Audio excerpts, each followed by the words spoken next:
Oh, hello guys. Magluluto kami ngayon ng pancit bihon with canton. Ngayon, pinaka-chip cook namin ngayon si Sir Jimmy. Galing pa ng Bicol to, ayun, no?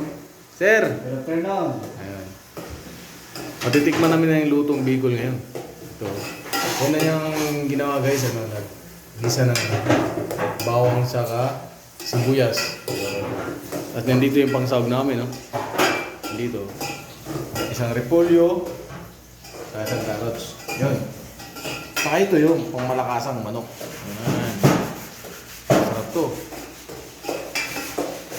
Yan, linis tayo muna, ha? Dito yung ibang rekado. Kompleto to guys. Masarap to. Kunin mo natin yung pancit canton. Ito yung kwarto namin. Medyo magulo muna. Kasi bagong dating pa galing sa trabaho. Magpapansit kami yan. Ito yung pansit na gagawin namin. So, guys, oh. Ito yung bihon. Saka ito yung pansit canton. Di ba? Sarap. Super yan.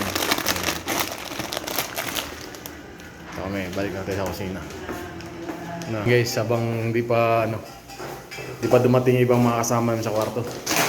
Kasi pag dumating yung ibang kasama sa slot, wala na kami. Busy yung lutuan. Ito yung dalawang lutuan lang namin dito. Ito yung sa bus namin.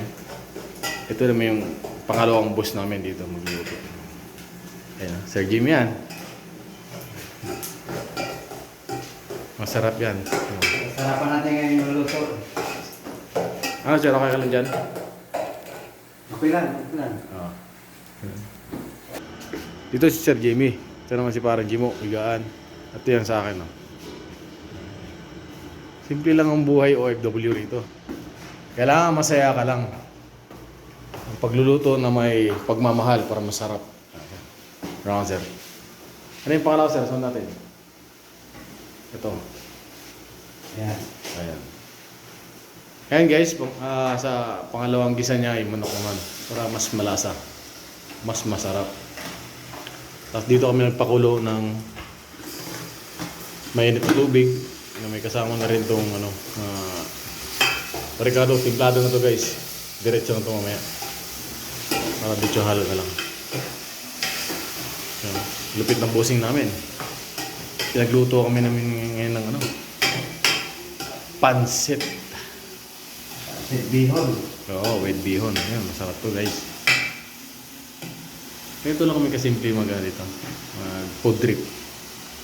Food trip to. Kaya ayan, tumaba na. Simple lang. Guys, abangan nyo mamaya ha. Yung luto namin ha. Sige. Pinutin mo na. Hello guys. Ito na.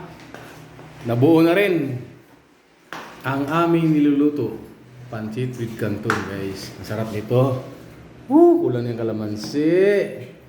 Kalamansi ang hanapin. Maraming salamat. Sponsor ng bossing namin yan. Tapos siya pa nagluto.